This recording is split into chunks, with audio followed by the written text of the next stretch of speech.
Alright, hello everyone. What is cool, what is hip, what is happening? It is me, your friendly neighborhood ape man, ape of the hour, back at it again on a Thursday at noon. How you doing? Oh, Faf! I see you there. Hi, Faf! Welcome in, Shotzi. Hope you're having a splendid afternoon. I know over here it's lunchtime, and I'm famished. I didn't have much for breakfast myself, so I'm going to see if I can do something. But welcome in, folks! I hope you're having a wonderful day.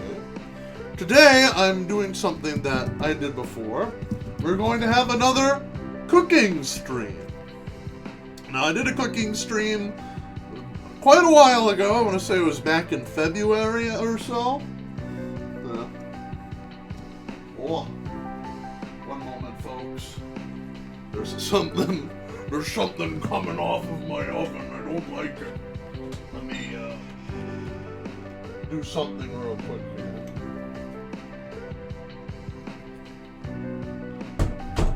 There we go. Alright, we're good. Just had dinner. Well, perfect. I'm gonna be cooking myself up some lunch. That's what I'm gonna be doing. Anyway, today on the menu, we are going to have my favorite pasta dish, perhaps even my favorite dish ever. We're going to make penne alla vodka. This is the name of it. Let me just scoot some stuff over here. I want to make it comfortable for when I'm actually preparing stuff. So anyway, we're going to have penne alla vodka. Yeah, fuck yeah! So Faf didn't know. Faf was talking about this with me yesterday about my cooking stream, and I wanted to keep it a secret. Well, now you know. Now you know the secret. Anyway, I'm going to switch cameras here. Hopefully that should show up. Sorry about all the cables and crap here. It's gonna happen. All right, I have to negotiate this somehow. But anyway, let's get to it. So, penne alla vodka is an Italian-American dish. I believe first invented sometime in the 1970s. Somewhere, I want to say, in New England. I don't know exactly where. I don't know the exact history. But most likely, nobody's exactly sure where it came from. A lot of people believe it came from a guy who just wanted to get rid of some extra vodka inventory he had. Also, hey, look down there. You can see my sock. There you go. There's my feet. Anyway, but that is the plan. Whoa, Raid, Creepy Can, welcome on in. You're just in time for my cooking stream. I just started. One moment. Let me adjust my camera a little bit so you folks aren't looking at my tootsies. Anyway, we're gonna make some food. I'm gonna chef you up some penne alla vodka. Now, there are only really two fresh ingredients, per se, two things that I have to prepare. And that's some garlic. I have 3 cloves of it here. And some, if I could grab it all, some basil. This is Italian basil. I'm actually growing this. So this is from my own personal plant. Okay, I did not purchase this. That's why these are small little leaves. The garlic I got from the grocery store. Anyway, we're gonna cut these up. I'm gonna start with the garlic. And here I have my large knife. So, peeling garlic. How I do it, how I go about peeling garlic. I cut off the ends here. If I can. There we go. Oh, this is actually 2 pieces of garlic. So technically I'm working with 4. 4 cloves of garlic. Oh, cut off those little ends there.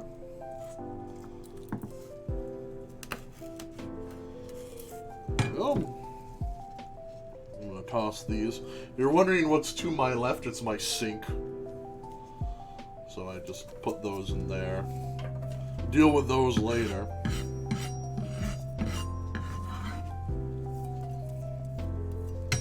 Smash it with a knife to peel. Yeah, you can do that. You can smash it like that if you wanted to. But I'm being a little bit more elegant what I do, so here's another way to peel. If you're not in a hurry, you just take the garlic clove and you rub it really firmly in between your hands, and it should come right off like that. See? Ain't that nice? Repeat that for the other two. Makes a little bit of a mess, but that's okay. Here on my channel, we can get a little bit messy. It's okay.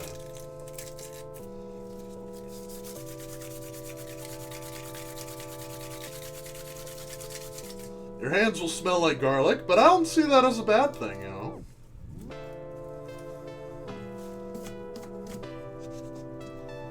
Alright, another one. Come on. Boy, this one's proving so hard to peel.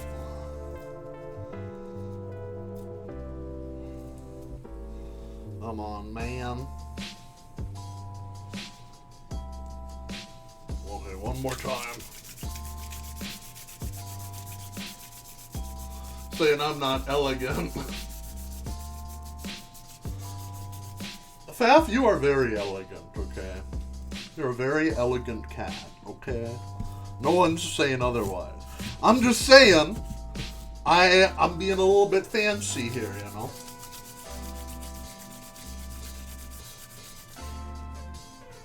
Plus, if you're in the middle of winter and it's cold in your house, maybe, you know, this warms you up a little bit.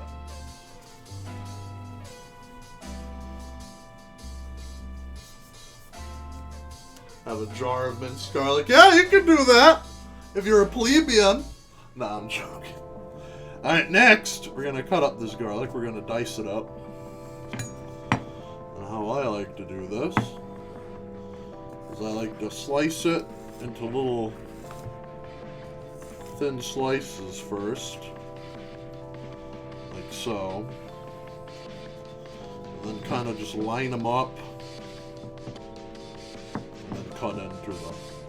Again, my tip for cutting stuff, just go slowly, okay? You go slowly, you have more control. If you have more control, then it's less likely that the knife is gonna split. Or slip, I should say. Oh! And then I just move my hand out of the way and kind of just mince it like this. Again, it doesn't have to be too fine. This is a very rustic dish. It doesn't have to be super fancy. If I wanted that, I'd just use a garlic crusher, but you know. I decided to cut some things up today. I chose violence. Hello there, Casper. Welcome on in. I'm gonna scoot that over to the side. Scooch you. Scoochen Sie. There we go. And then do the other ones. For these things, I think I'm gonna slice more. So,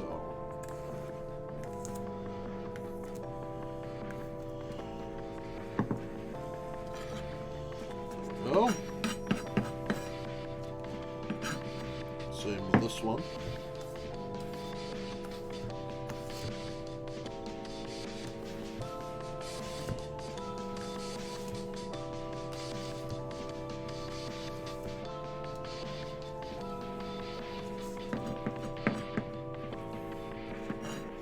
Wondering why I'm stopping for a moment. I'm looking over to check the chat. My computer is on my right. Luckily, my computer is far out of the way of, like, my kitchen, so that I don't have to worry about stuff getting on my computer. Alright, now time to just mince this all up. Oh! I'm surprised, Faf, that you haven't used the coconut cream pie thing yet.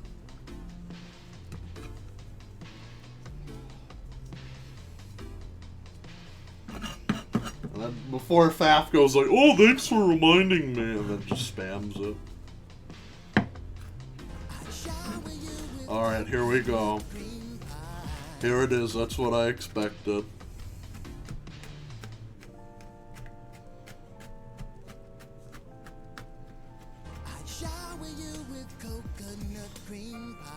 I love you too, Faf.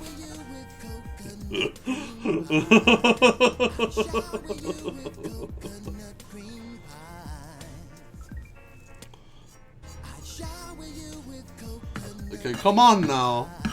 We're making lunch, not dessert.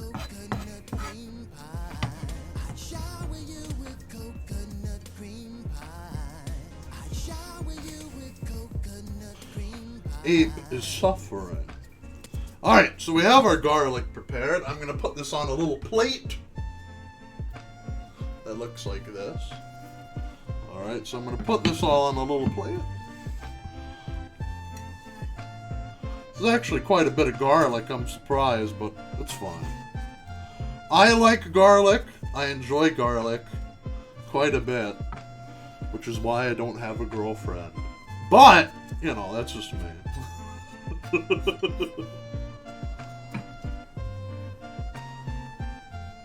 Alright, so get this out of here. Alright, I'm gonna wash off my knife a little bit in the sink. If I can get to it, there we go.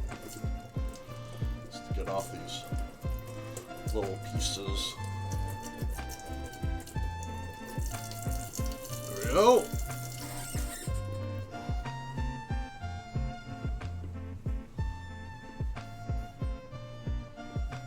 I know, right, Faf? Neither could I. If someone's like, I don't like garlic. I don't like garlic. I don't like onions. I don't like MSG. I don't like anything, okay? I'm just so boring. All I eat for breakfast is white bread. All I eat for lunch is white bread. All I eat for dinner is light bread. Sometimes toasted, but that can be a little spicy. You know, things like that.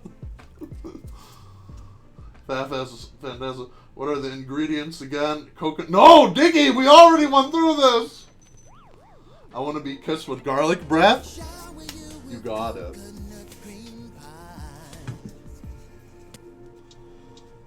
Alright, next we're going to cut up some basil. There's a handy little trick. There's a French word for this, but I honestly forget what it's called. Where you take all the leaves and then you roll them up into a little log. I'm doing a really bad job of it too. Oh well, it doesn't matter. Anyway, I'm going to slice these into ribbons.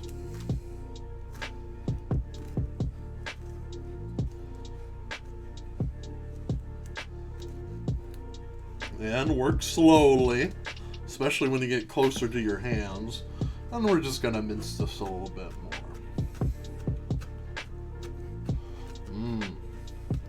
Smells like fresh basil. Hey Mario. Fitting that I'm making an Italian dish and listening to Mario music. Alright, and there is our basil. Scoop that all up. Put that also on my little plate over here. Whoa! Our water is boiling already. There's tons of steam coming off of that. Alright, move that over. I'm just moving the garlic out of the way.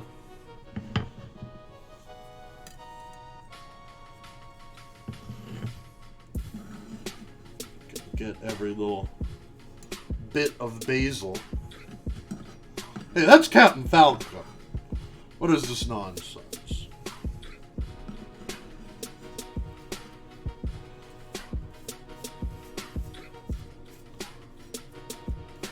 Alright.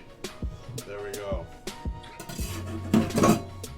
There's our little accoutrement. We got the cut garlic and we got the basil. Alright, next, I'm I'm gonna switch screens briefly while I set up in front of the oven, or the stove, I should say. Did you grow the basil yourself? I remember you mentioning it. Yes, I did. It was from my own pot, my own thing, my own, whatchamacallit. Yeah, it was from there. Alright, one moment here, folks. Oh, I gotta move my microphone out of the way. Oh. Really, mine is very slow to grow. It only grew little tiny leaves. Alright, so one moment, let me move my camera.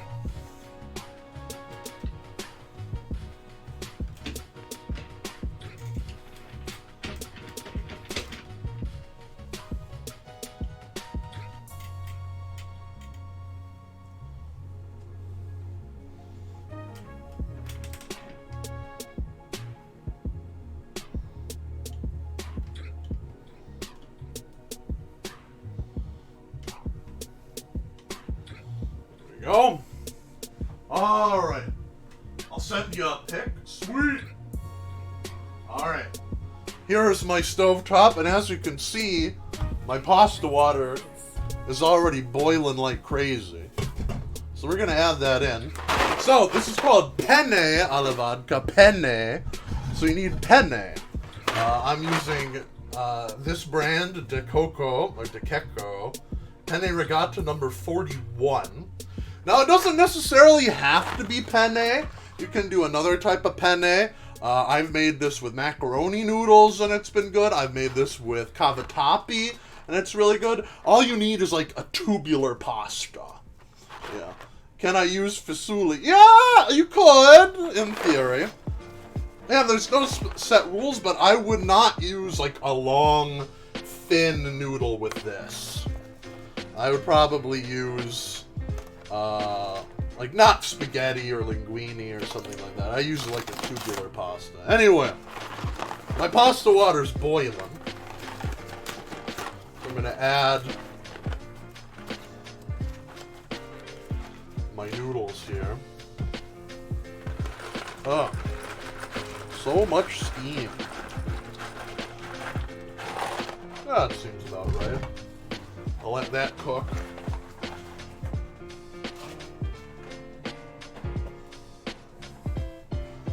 Give that a little bit of a stir with my spider.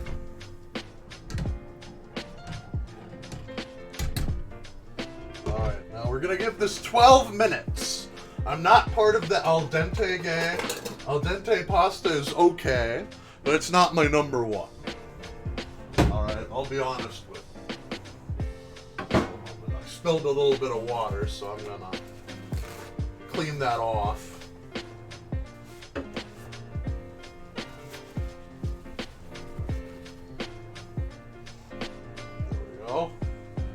Steaming hot. You better believe I am!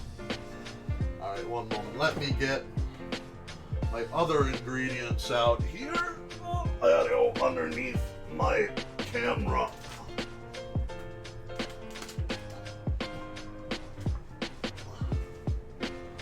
Oof.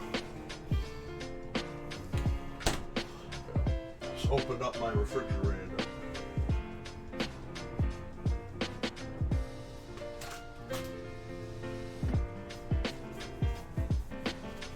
Oh man. Let's reduce that heat there, shall we? There we go. A lot of steam coming off of that. Alright. We're gonna prep our sauce here. There we go. Actually, here, let me move this a little bit out of the way here. Hopefully that should get everything. We're gonna prep our sauce in front of our pasta here. So actually, one moment. I am going to move this over, actually, to another burner, so it's out of the way. There we go. Of our sauce making. I'll turn that off. There we go. See, you know, Faf, you get it. You get me. We have so much similar tastes. I think the only difference is I'm a filthy carnivore. That's the only difference. I love meat! Alright. It's somewhat coming up to temperature. Alright, so we're going to add to this. Now, if you're a vegetarian, let's get married. That's a good idea. This will be verheiratet. Alright. Oh! No, get out of there. Almost burnt that up. Now, if you're a vegetarian, you don't need to add this. This is unnecessary. But for me, I want a little bit of a more substantial dish, you know. You can add other things in here. You could add, like, maybe like some portobello mushrooms that are really nice and cut up. But what I'm going to add is pancetta. Pancetta is uncured bacon cubes that's like cut really fine like this. Gives it a little bit more of a rustic, more full body pasta sauce. But I'm going to add that in here.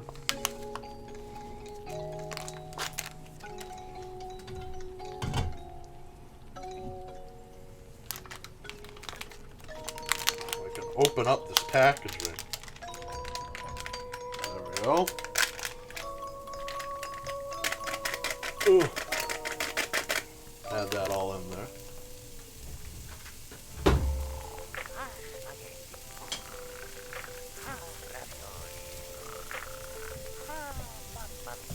Mamma mia.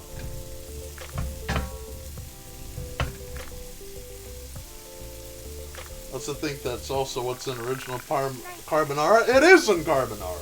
Usually you use, at least in Italian carbonara, you use pancetta. In American carbonara, you use bacon. Let's see. I wish I liked mushrooms. They taste great, but I can't get over the texture. I know what you mean. I know what you mean. It can be raw. Oh, crap.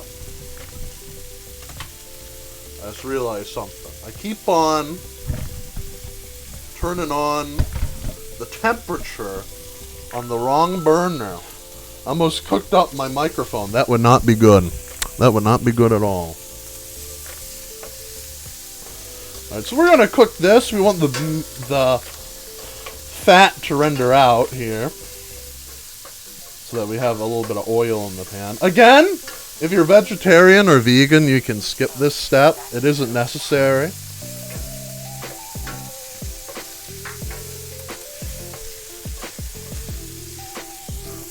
Delicious microphone. Ham and carbonara. Yeah, that's true. I've seen ham and carbonara as well. We want to brown this. You see it's browning up nice and crispy.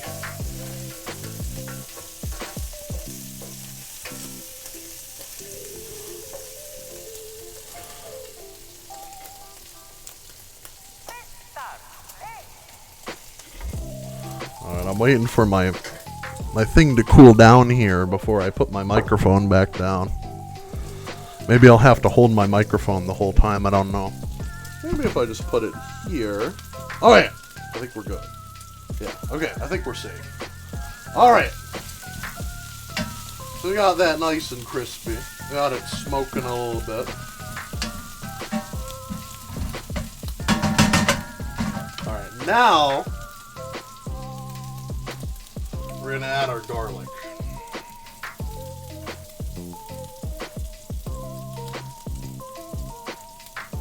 There we go. We're going to toast that up.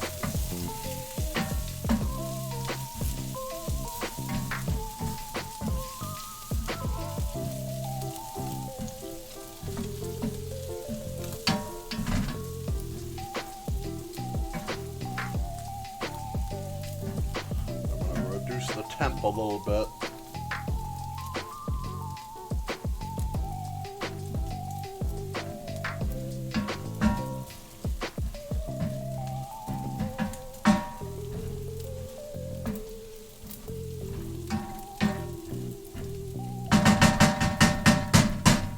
Bang, bang, clang, clang, clang goes the trolley. All right. The garlic looks toasted, and then pancetta looks nice and cooked down. Now, I'm gonna add some tomato paste. This is gonna add body and flavor to the dish. Basically, tomato paste is a naturally occurring source of monosodium glutamate, also known as MSG. And here's a pro tip. You add some in. Oh, there we go.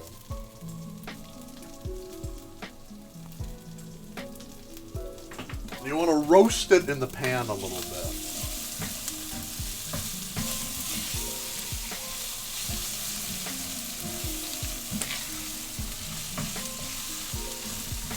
That imparts some flavor. It smells really good.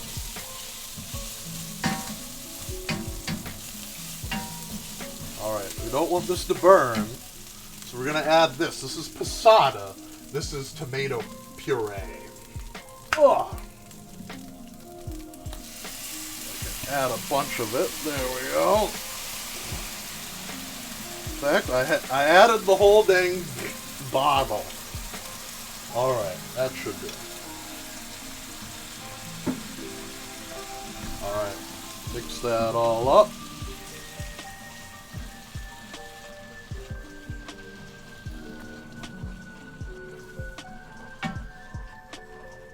Oh.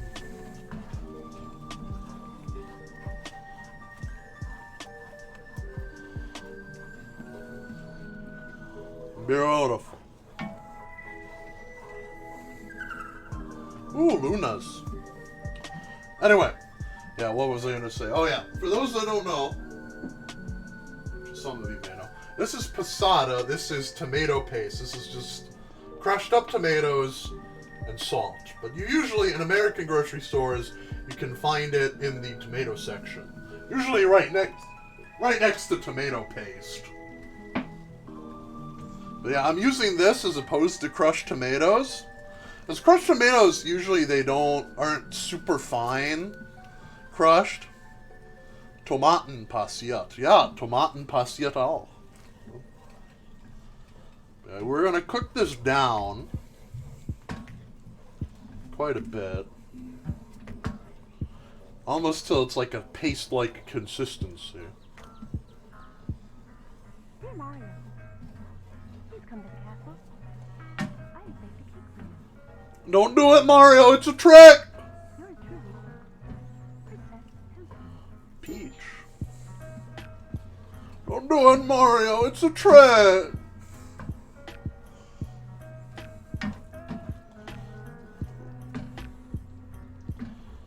It looks pretty paste-like at this point, but I want to cook it off a little bit more. Now, again, we don't want to burn this, but we do want to evaporate a lot of water out of it.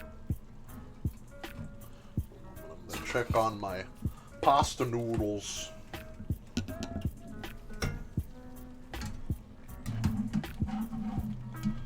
Just giving them a little stir, make sure they're good.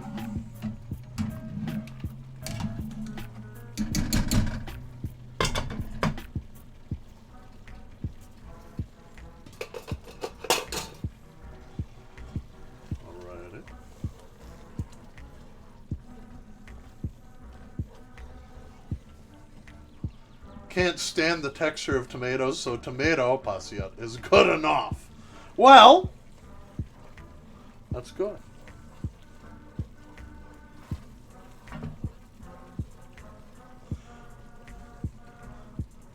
Wait, where'd the manatee go? Where'd the manatee go?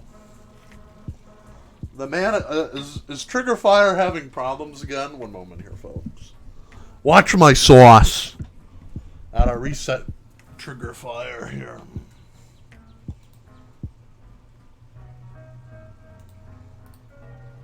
Let's see.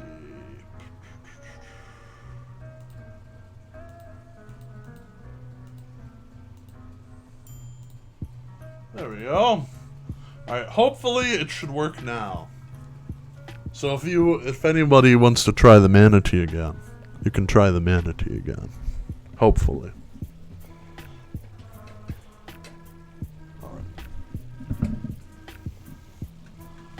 go. Okay.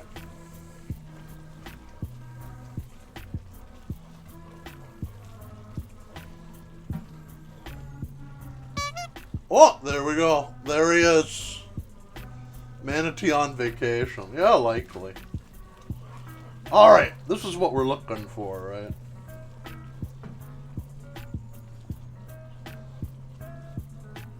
Oh.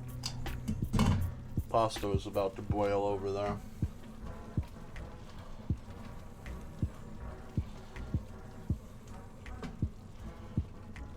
Actually, I want to let it cook down a little bit more. And we want it kind of paste-like.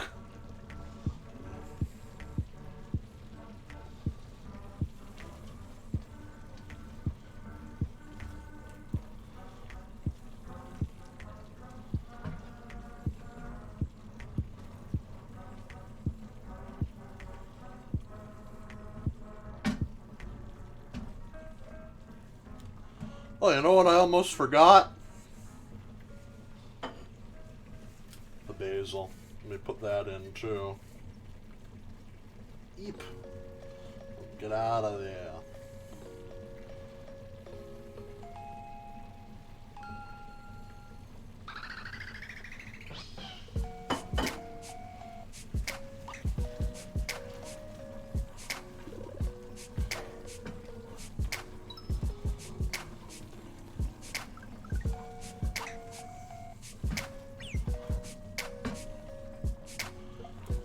I'd say this is pretty paste-like at this point. And again, we can always cook it down a little bit more later.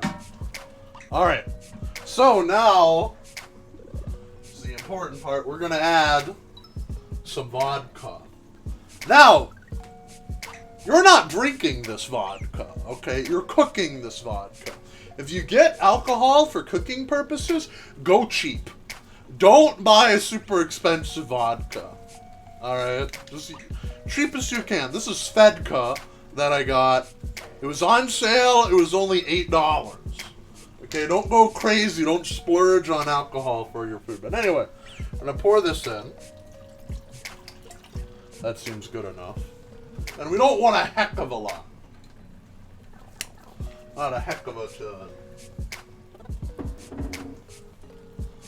Alright, now what this does, why people use alcohol in cooking, such as vodka, is that alcohol makes fats and oils water soluble. So when you add alcohol to dishes, it makes food that has a lot of oils or a lot of other compounds in it, some that are beneficial, water soluble. So for example, tomatoes have a lot of what are called terpenes in them. So does basil, so does pepper, which I forgot I have to add pepper in this. Add a little bit of pepper in there.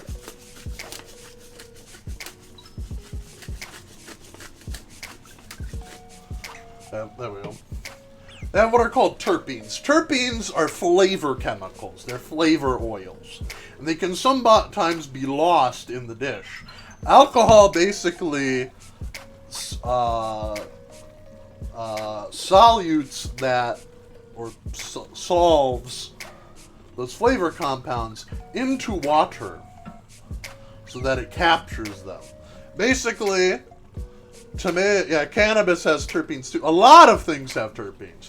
Cannabis has terpenes. Tobacco has terpenes. Alcohol, like hops, those have terpenes. A lot of things have terpenes. But alcohol basically captures that and then makes it so that it can be mixed in with water.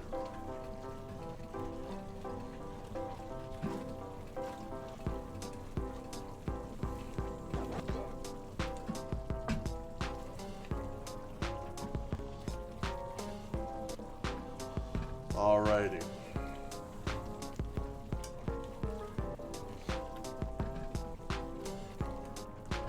This looks pretty good right now, so we're going to add our next ingredient. Cream! Cream is basically going to mellow this out. Because this is very... Let me taste this right now. as is.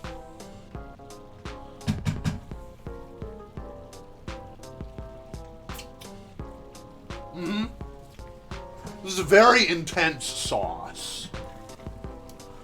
It tastes very strongly of tomatoes.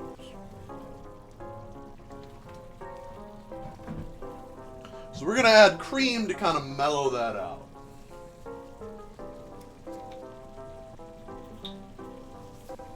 Again, if you're vegan, you don't have to use heavy cream. You can use a substitute. There are tons of heavy cream. Oh, I'm sorry. Heavy cream substitutes if you're vegan.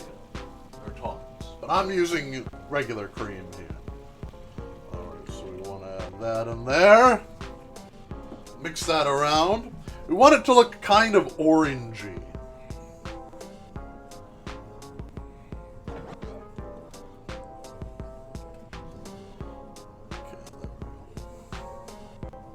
Like an orange, pinkish, almost like a coral color.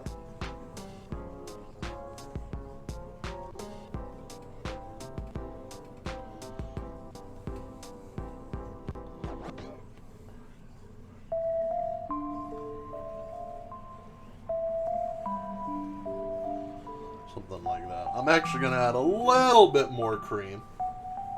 Just a smidge.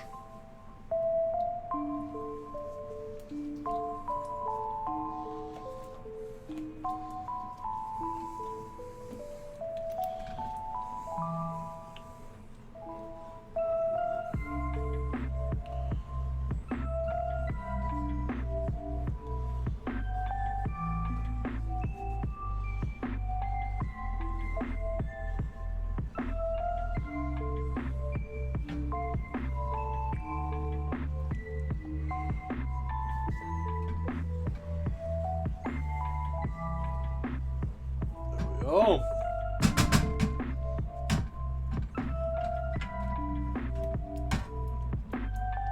If I can turn this down a little bit lower. This is so ASMR, and you better believe it is.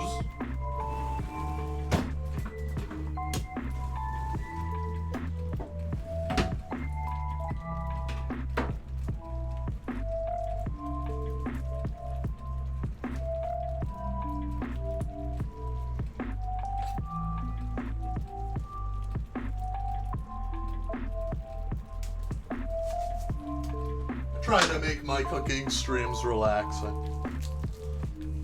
I don't want this to be like Kitchen Nightmares or Hell's Kitchen.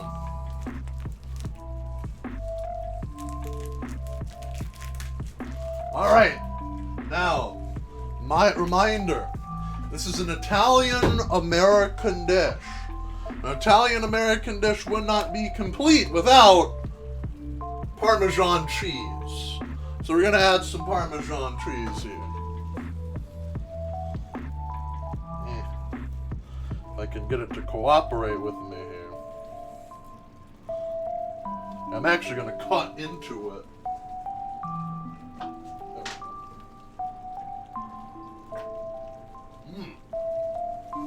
Oh. It's good cheese.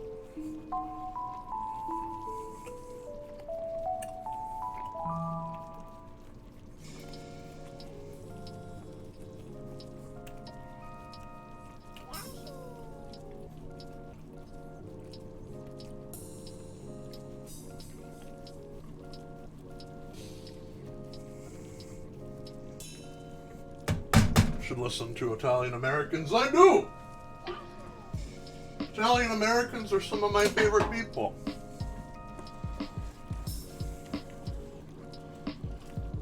There we go.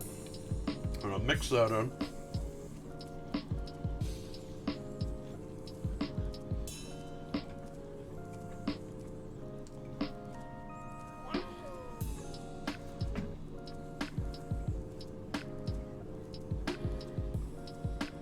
Oh yeah. This looks good. Alright. Let's try a bit of this sauce.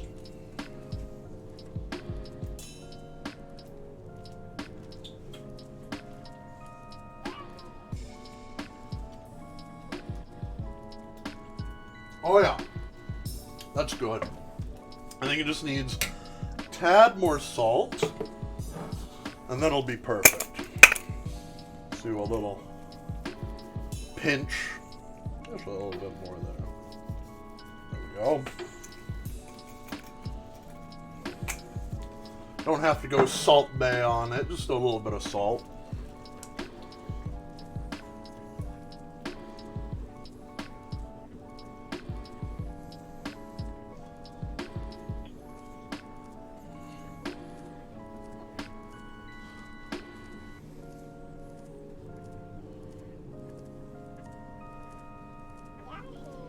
Alright, let's try that now.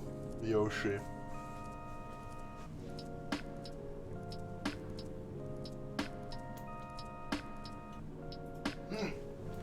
Perfect. That is excellent. Alright. So, folks, you can... Oh, let me shake this around a little. This is called vodka sauce. And vodka sauce can go with pasta, it can go with a lot of different things. If you don't use it immediately, you can jar this and use it another time. But vodka sauce is amazing. I love vodka sauce. Alright, let's check on our pasta. It looks about done. Those noodles look nice and fat. I'll slurp it up. If you want to, Fath, I mean, I won't judge you. Alright, let's see how these noodles are.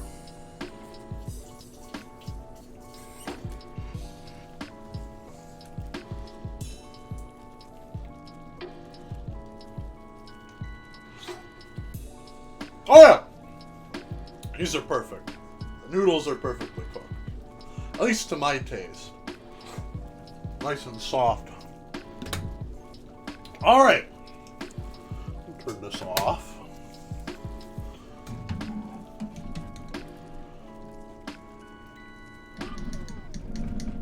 Cool. Hey there, Diggy. Take these and put them right in the sauce. Luckily, this is a spider, so it drains it. Well done. Thanks, Shotzi.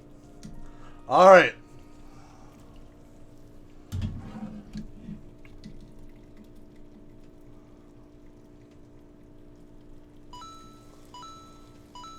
Spider soup.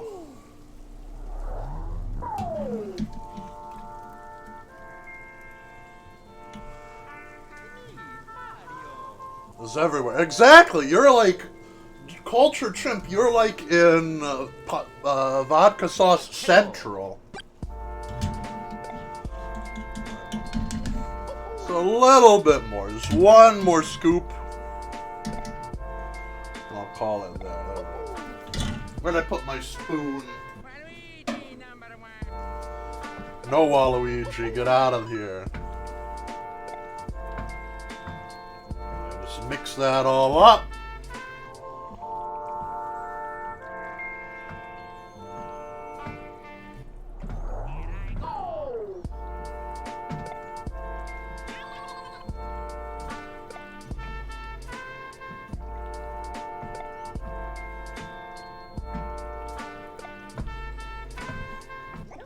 There we go. You're so sexy. Alright, so I'm gonna put this on a plate. I'm actually gonna switch screens here real quick. So I can change my camera and tidy up a little bit. Alright, let me put this all out on a plate. Try to make it nice and pretty.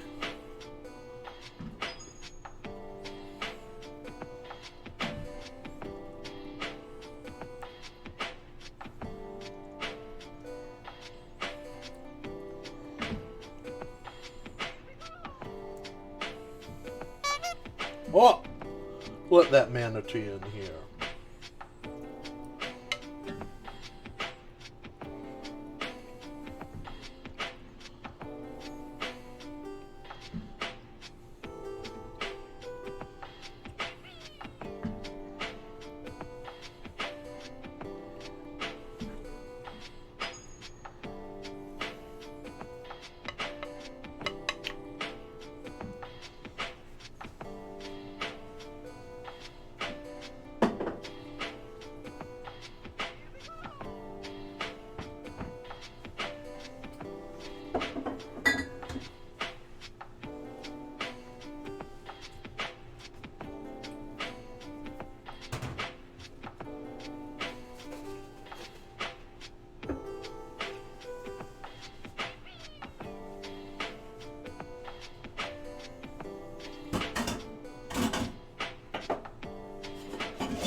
Just gotta hop on a plane real quick. Exactly. Absolutely. I love cooking for other people, especially my friends. Whenever I get the chance. Alright, let me switch cameras here. Try to, at least.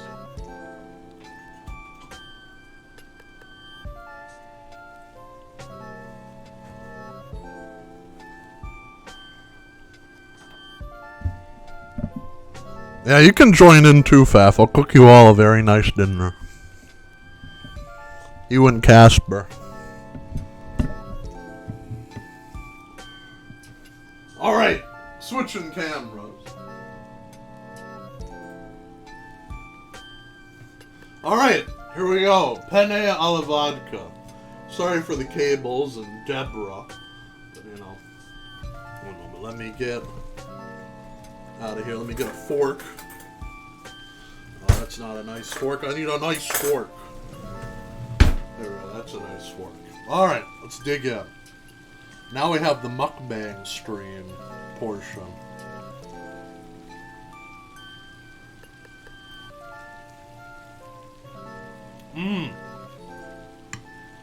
Golly. That's good. It's really good.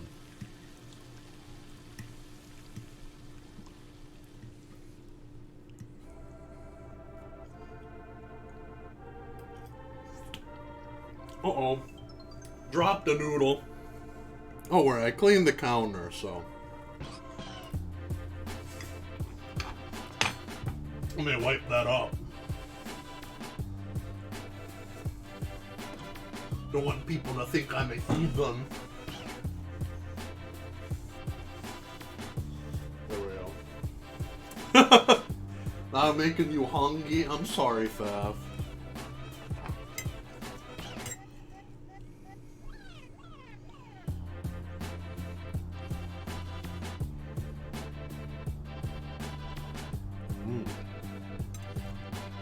So, how's everybody's day going? Who's getting married?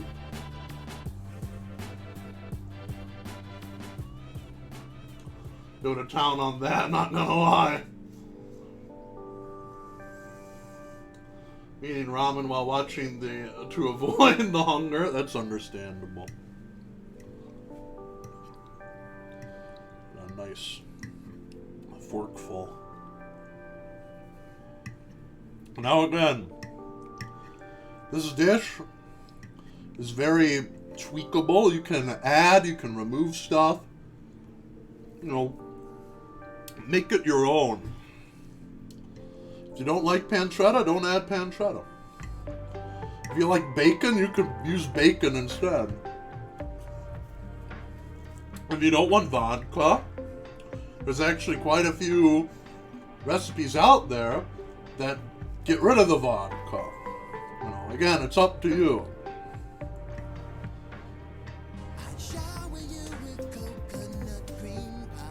Thanks, Diggy.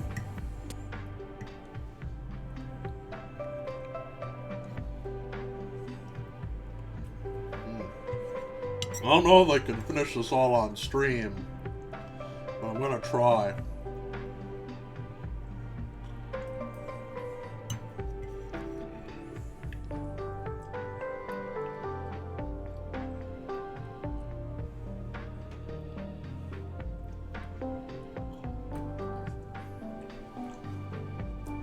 You never know. We're gonna add coconut cream pie. We are getting married, bestie. I like the sound of that. What are you shooting for, Faf? You want to get married in December, in June? I know there's a lot of emphasis on being a June bride. Now it's up to you. No. I'll let you make that decision. I'm just happy to be here.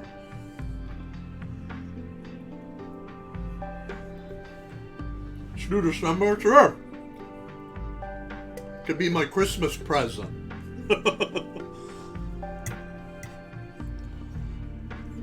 Alright, now folks, I've made this. I've made schnitzel on stream before. Ooh. If I do another cooking stream, what should I cook next? That's the ultimate question. What should I cook next?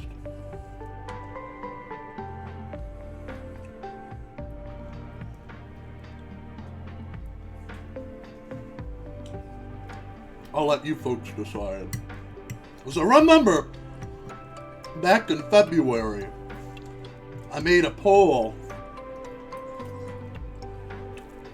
on Twitter asking what I should make, and penne alla vodka was one of them.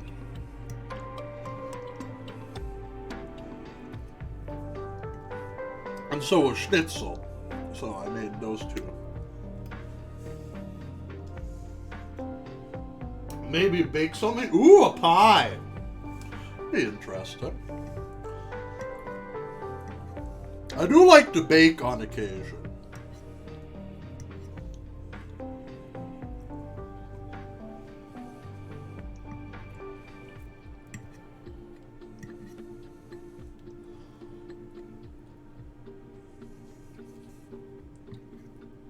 So maybe, maybe I'll make some coconut cream pie. Or banana.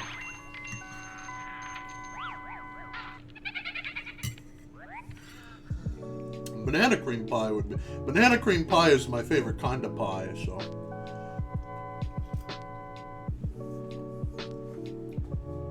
Jinx. Yeah, there you go. Any signature recipes? I mean, the thing is, when I cook, I don't cook like this all the time. I want to cook like this more. Oh, there's my napkin. But the fact of the matter is, a lot of times I eat a lot of frozen food. But I try to cook more. Usually I make tacos, or spaghetti. I really like spaghetti. I make a pretty good lentil soup. Actually, now that I think about it, like a Turkish lentil soup, that'd be good to make.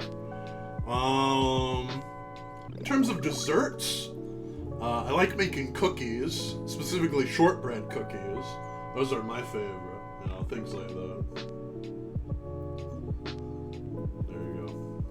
Well, there you go. Jinx, Casper, you owe me a soda. Which, speaking of which, I should get something to drink. On the drink menu today, we have Pib Extra. So I'm going to have that.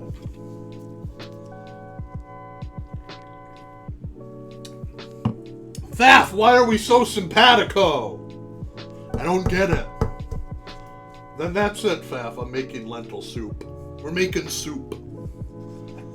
I make a good lentil soup. I make a good vegetable soup. Can make a decent chicken noodle soup. It's been a while since I've made chicken noodle soup.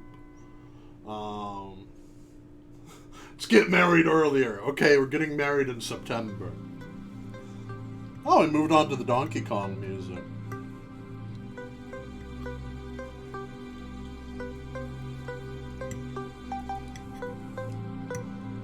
What else? I've made falafel before with varying results. The first time I made falafel was really, really good. The second time, I think I added too much salt. So, have to try it again sometime.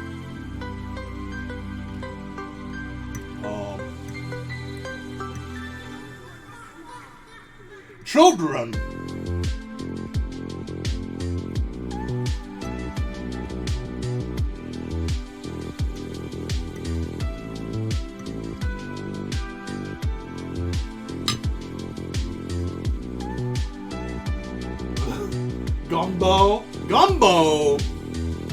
Gumbo takes forever.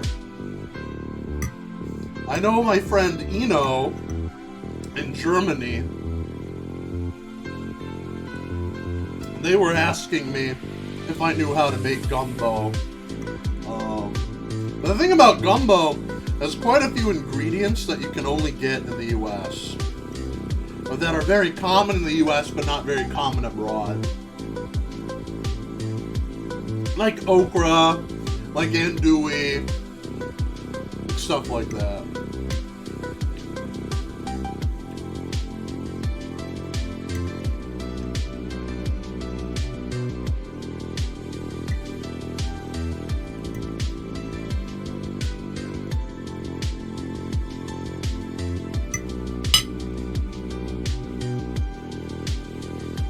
Plus okra, you gotta stew for a very, very long time.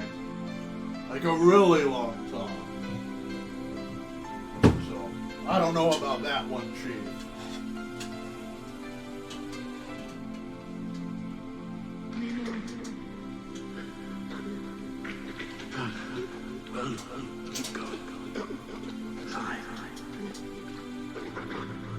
Who's choking?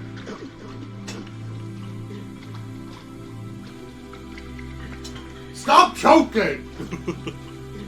Alright, I'm gonna switch my camera again. We must be near the island. So you don't just see my pile of sauce.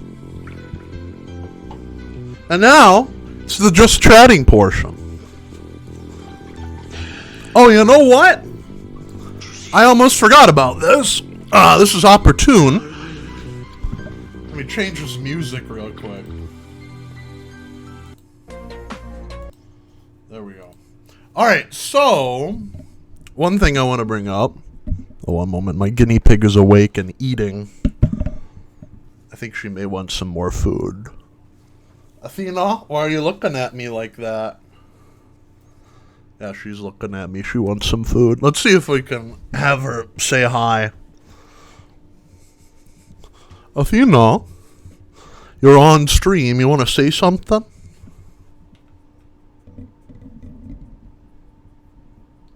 Oh, she doesn't want to say anything. Anyway, I just gotta feed her. She is a hungry little piggy. Every time she sees me, she'll come out of her little den and demand that I feed her. So, that's what I'm doing right now. Here you go, honey. Eat up. Enjoy yourself. I'm going to clean out her cage. It's been a couple days. But, anyway, what I was saying before my headset got wrapped around my chair, I recently reached 200 subscribers. Not subscribers, followers. 200 songs. I want to see the ape sauce. No, you don't. No, you don't. Guinea pigs are the bravest creatures. Imagine being the size of a potato and screaming at a giant ape to be fed. Luckily for them, I have a gentle heart. But anyway, I recently reached 200 followers on Twitch, and I said last time I reached 100 followers that I'd do a Q&A. I did not do that, however, because unfortunately around that time that I reached 100 followers, my computer crapped out. And I had car trouble. It was really rough. So, I'm going to do that right now. Plus, I asked questions before about, I asked if people wanted to ask questions this time with 200 followers. So now I'm going to answer your burning invasive questions. Let's see. I just got to find the questions. Let's see how to do an advanced search here on Twitter.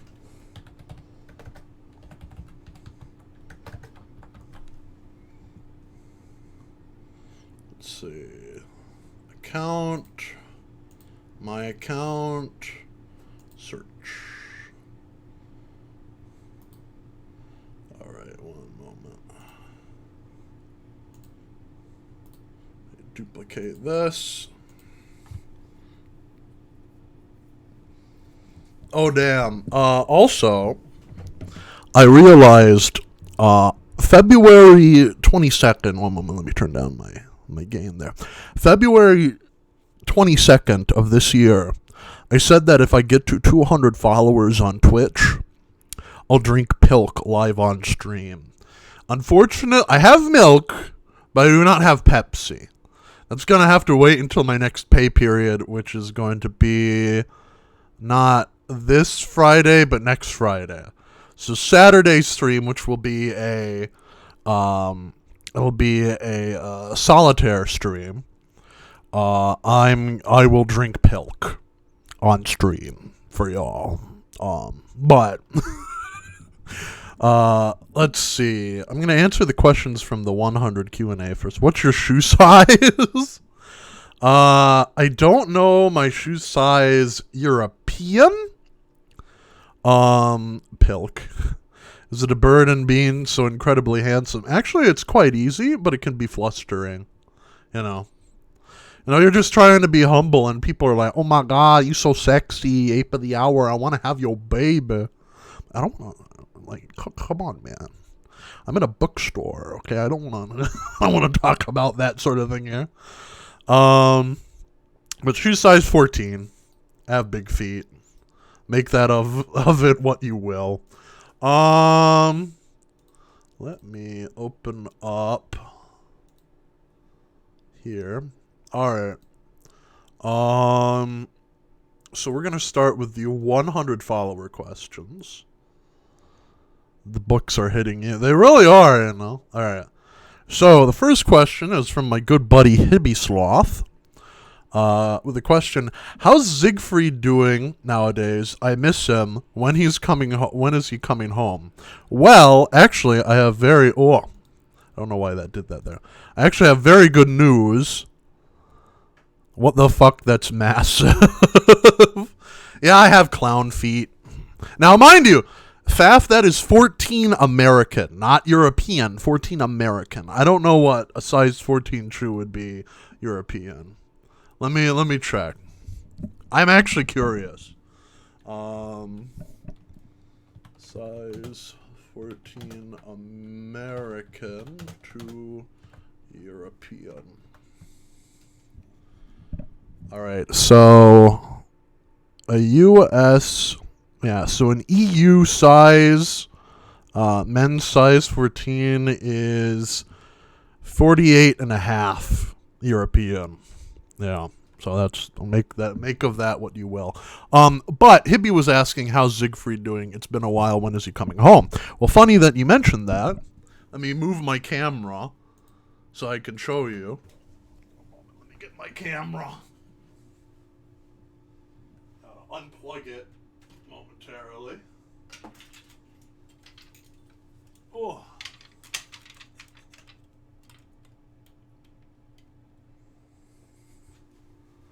All right, let me switch my streaming window. And I turned off the music. Let me turn the music back on. There we go. Siegfried is right here. He came home. Yeah, so this is Siegfried. This is my roommate. He's also my son. He is a chimpanzee. But yeah, he came home a while ago. He went away for college not too long ago, but he decided, college wasn't his thing, and so he came back home. So yeah, that's Siegfried. He's just chilling, he's just relaxing. Having a grand old time. Anyway, let me go back down this list here. Let's see, next question. I know this is a little bit scuffed. All right, next question. Eno, my good friend Eno asks, how did you come up with your persona? I'm assuming you mean Ape of the Hour, right? This is a little bit of breaking kayfabe, a little bit of breaking character, but now this is the person behind Ape of the Hour talking. So Ape of the Hour, I came up with during the pandemic, I wanted to rebrand my character. Like, I was on YouTube for a very long time. My first YouTube account I made back in 2008. But I still had this other YouTube channel. I got rid of the previous one. I had this other YouTube channel where I did reviews and stuff like that. But it was very akin to like something like from AVGN or whatchamacallit, Nostalgia Critic, where basically I took things and I just harped on them endlessly. Like, I took a lot of pop shots and things like that at things under a different title than Ape of the Hour.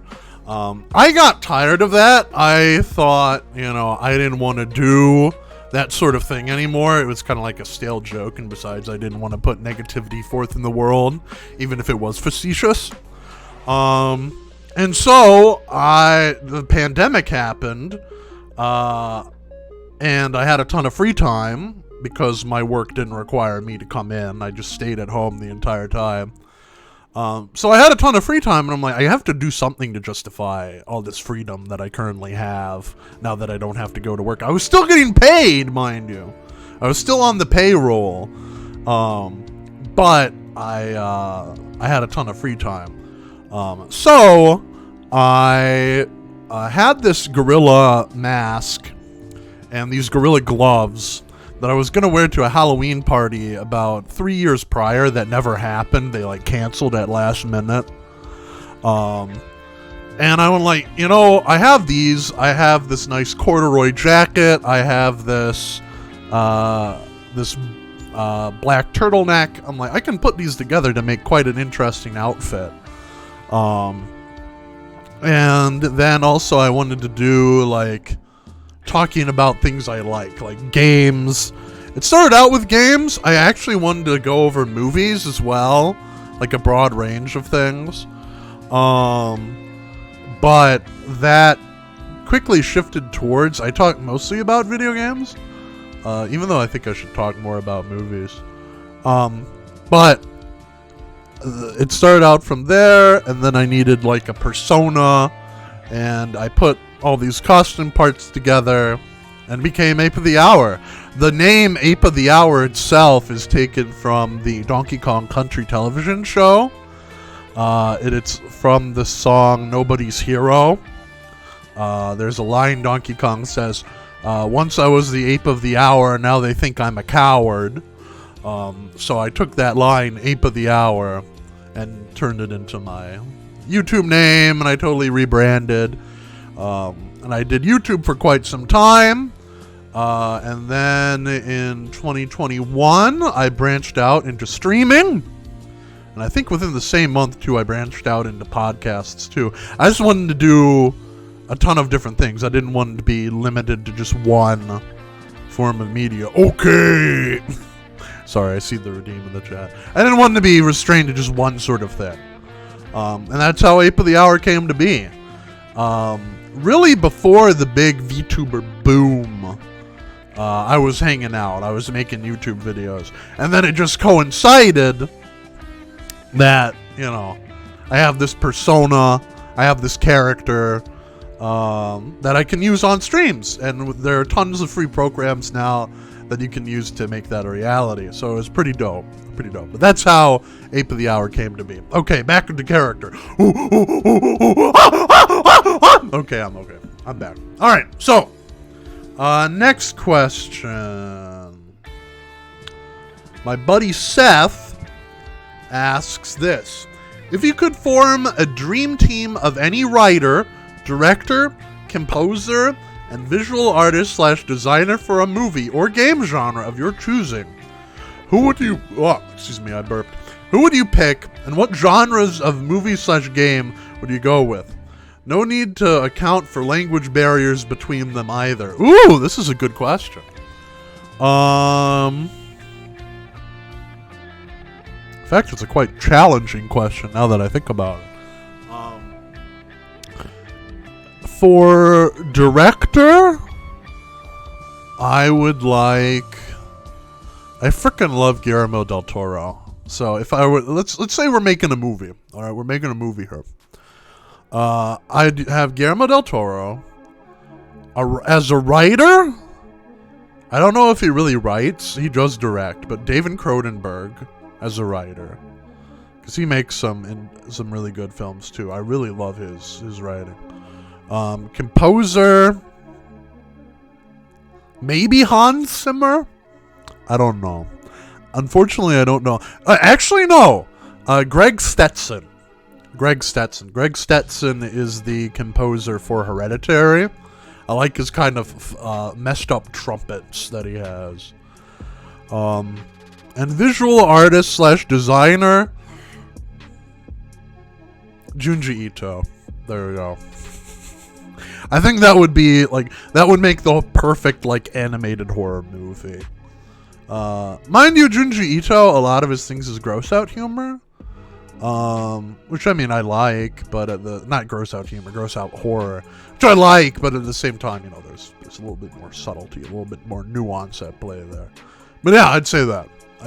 So, director Guillermo del Toro, writer David Cronenberg, composer Greg Stetson, visual artist Junji Ito. If he were to do something like that. If not, maybe Mike Mignola. Mike Mignola is the comic book artist behind Hellboy. That'd be cool too. And Guillermo del Toro worked with him before. Yeah, good question. Alright, next question. Cody asks, yo, that ass is fat. What are your pronouns? My pronouns are he, him. I am very much a dude. Let's see. Next we have Cody with another question. How have your tastes evolved with age? Have you always been a fan of horror? What was the spark that made you decide to be critical and analytical of the things you are? Oh, this is a very good question. Alright, so how have my tastes evolved over age? I'd say my fascination with horror started pretty young. I think I started watching horror movies when I was about 15 years old. Because the thing was, a lot of movies at my when I was young, we had cable, and a lot of movies weren't free, or you had to have a certain subscription to see them. But there was one channel called FearNet that had tons of free horror movies, tons, and so I watched them because there was no other form of entertainment that I could see, and also because it had a rich variety of films I haven't seen before. Some of my favorite films that I've discovered, I watched when I was a kid on FearNet. Some of them were stinkers, like 2001 Maniacs. And some of them were great, like Delicatessen, The Devil's Backbone, Hellraiser. What else did I watch? I'm trying to think. Leprechaun in the Hood. I love that movie. It's so goofy. And stuff like that. But yeah, I guess that's when it really started. When I was a kid, though, when I was younger, I was a wimp. I didn't like horror movies. I think my tastes have evolved over time in that I'm much more open to universal cinema or even just really indie pieces. A lot of my film collection has grown to include films in other languages from other cultures. I find those very fascinating and digging into them. Some of my favorite films, excuse me, some of my favorite films are in Japanese, they're in German, they're in Indonesian, they're in Spanish, French even, all these other different things, Korean. I'd say that's where it really expanded. And that really started from, also related to FearNet, one movie I saw was Delicatessen, which is a French horror film, black comedy horror film. Then I'm like, I really like that, even though it was, in French. Stuff like that. And what sparked me to decide to be critical and analytical of things? I'm very inspired by video essayists. I watch a lot of video essays. I like Matt Mitosis, Jacob Geller, Captain Christian, even like H Bomber Guy and those folks. And I don't necessarily like to do, like, some of those folks are like very strong political commentators. I have my own politics, which meant if you know me, you know what they are. Down with the bourgeoisie. But what really inspired me is, a lot of Jacob Geller's videos. He talks about, like, by talking or writing about games or about movies, you extend your conversation with them. You love to be in these worlds, in these movies, in these films. And when you write about them, you really extend and prolong that conversation. You delve in deep and you get to the nitty-gritty, understanding the rules of these really intricate worlds. So that really inspired me. I really wanted to do something like that, besides harping on different things. Go ape shit. Sorry, I didn't read the chat here. What's your favorite Guillermo del Toro film? That is like asking my favorite child.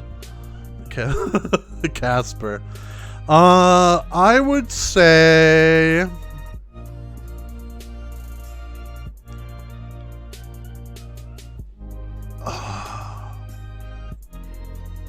Pan's Labyrinth.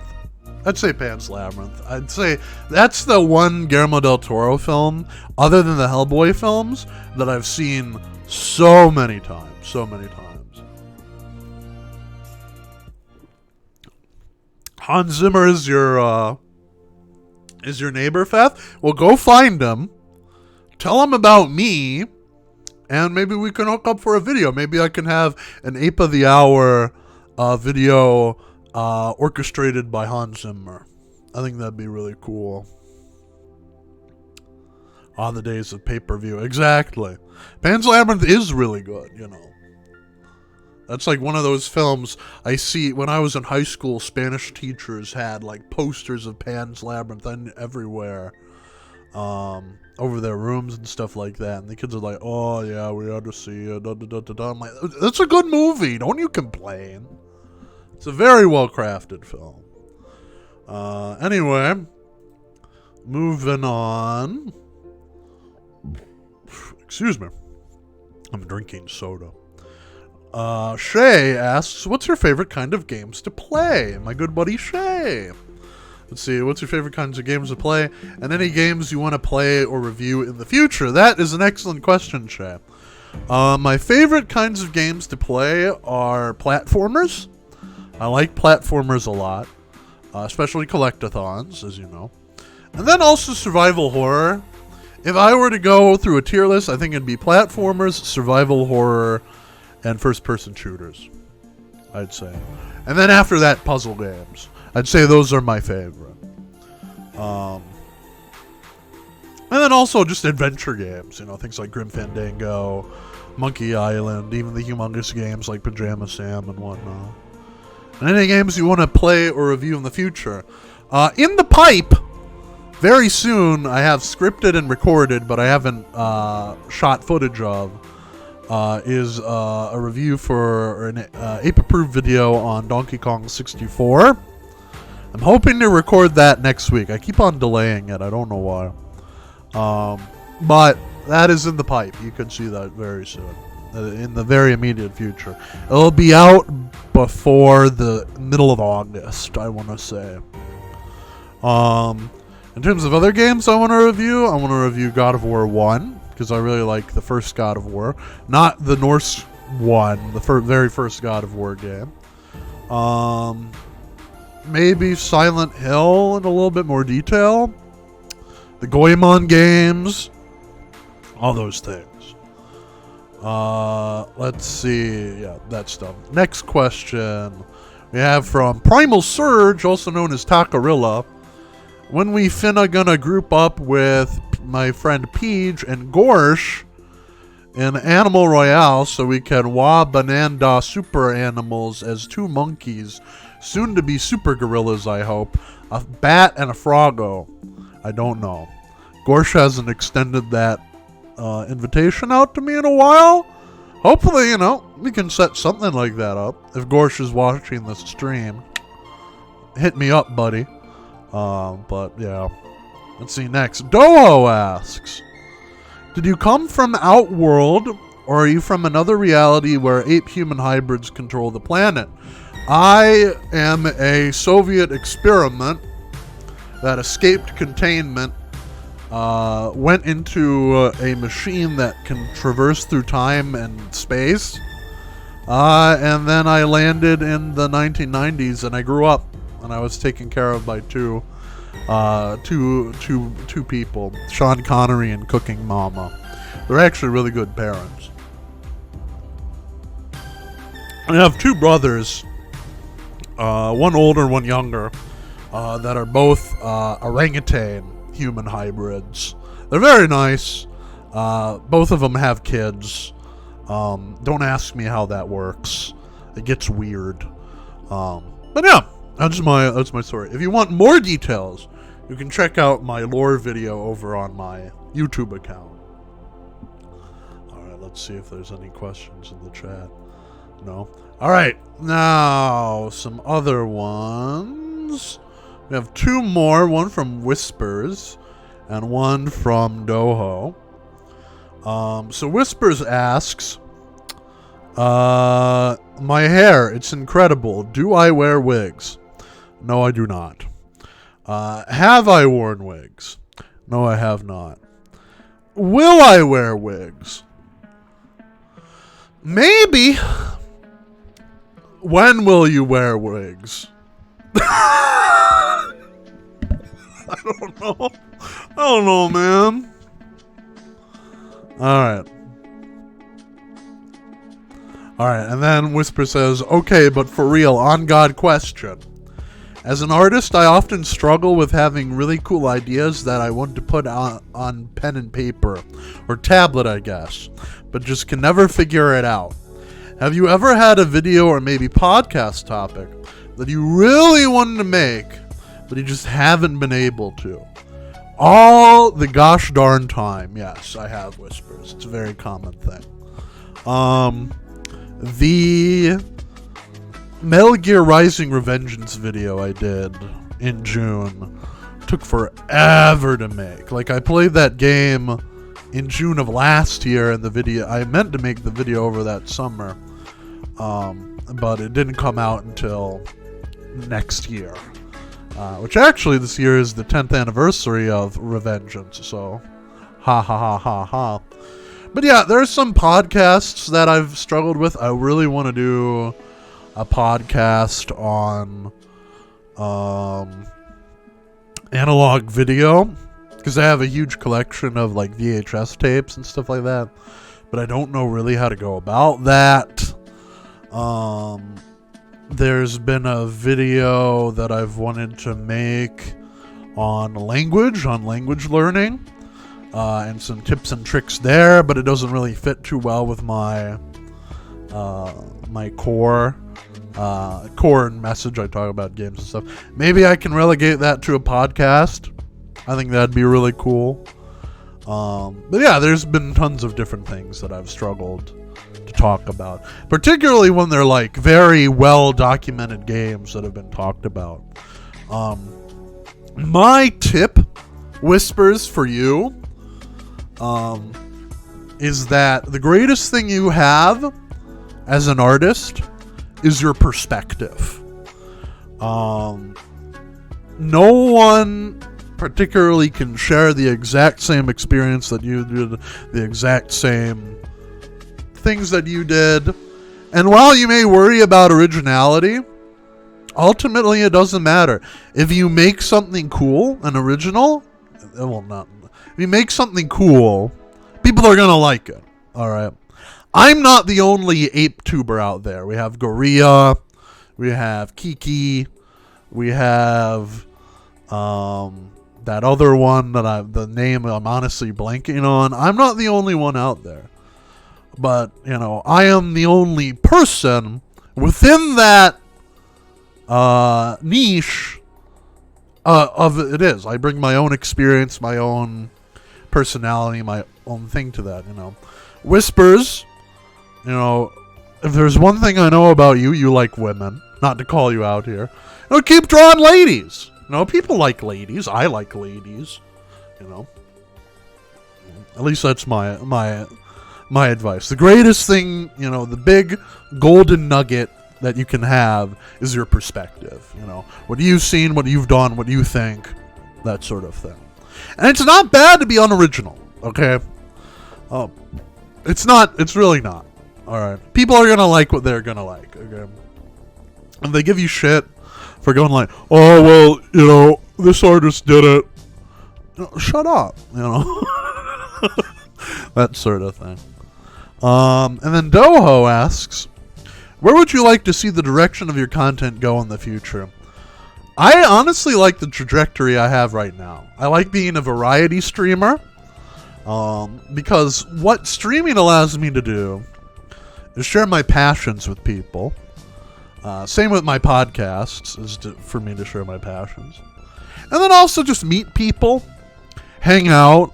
It gives me an excuse to play video games all the way through, which I've been slacking on. I have to finish my Majora's Mask and Neon White streams, but that's for another time.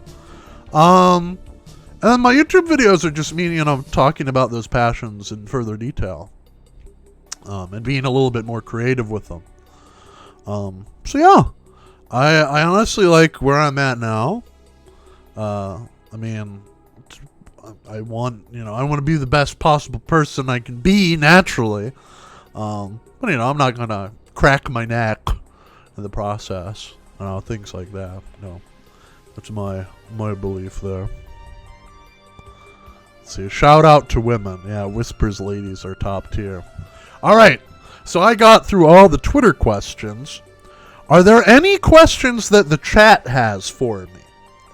So there are any burning questions that you folks would like to ask? This is now a Q&A stream.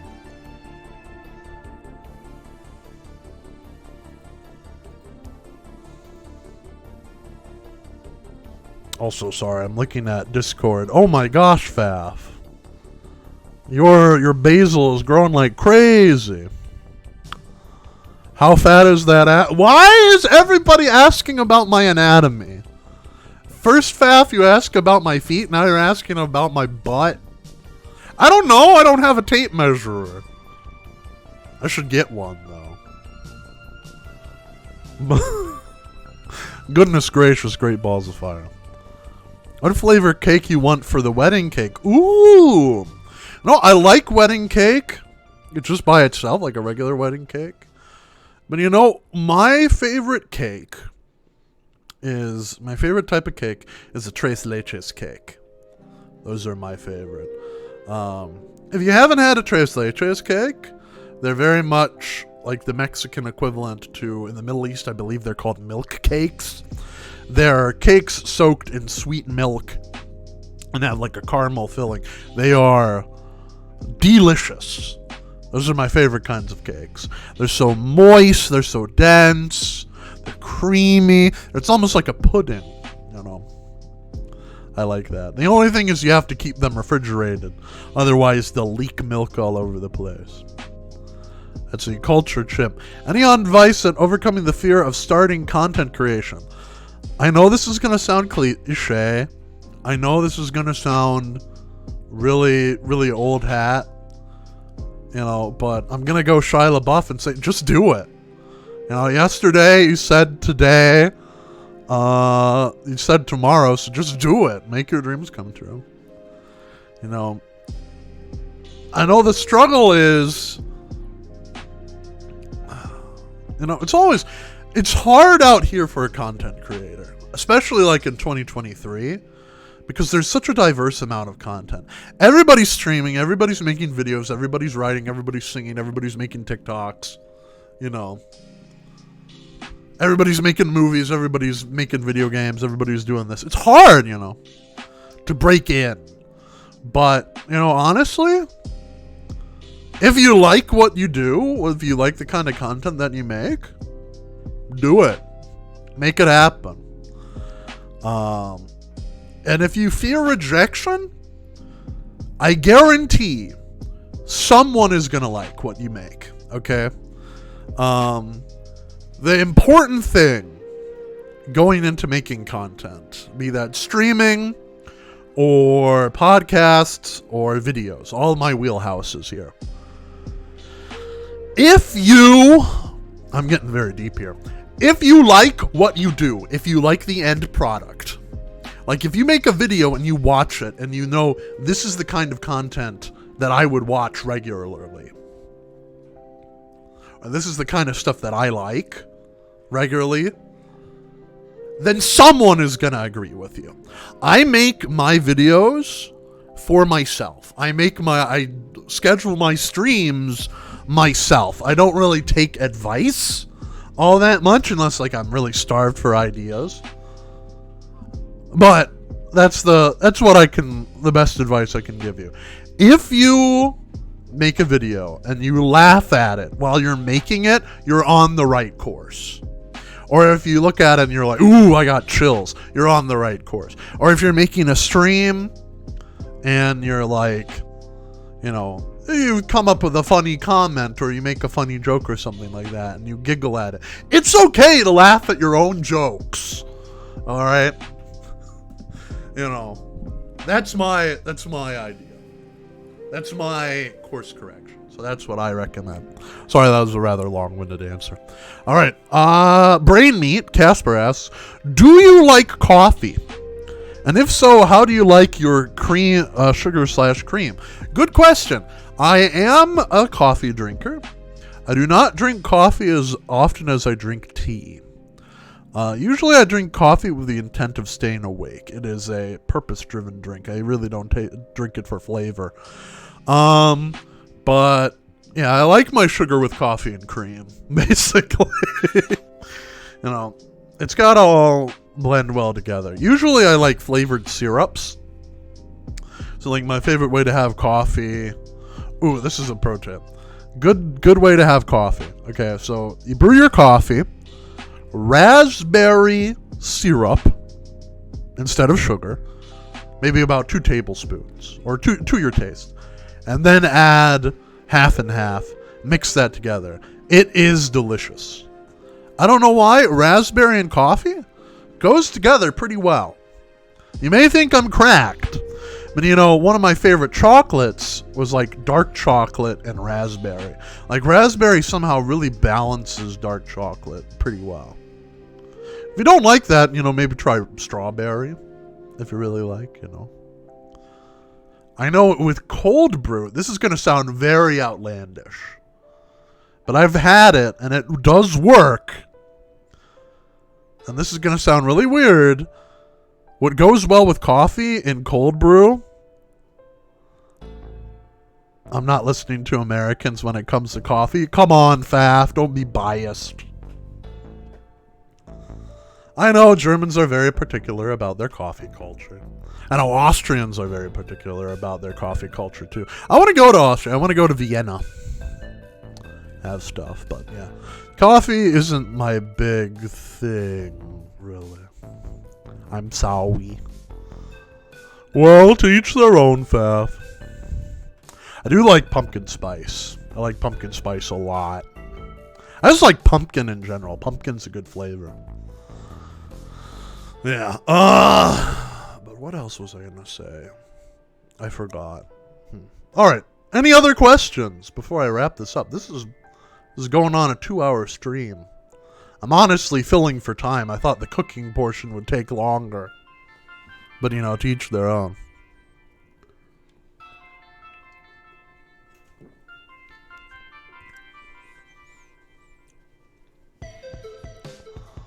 Going once. Going twice.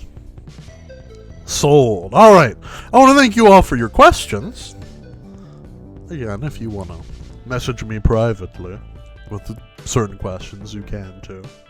But let's see if we can raid somebody. I know Shay said that they were streaming. Let's go see if they're still live. Well, what do you know they are? They're playing Story of Seasons. Let's go give Shay a big old warm hug. All right. Bread, jelly filled zombies. There we go. Well, folks, I want to thank you for joining me for this cooking stream and Q&A. Stay classy, stay sassy, stay grassy. I will see you next time. Bye-bye. Of course. Bye-bye.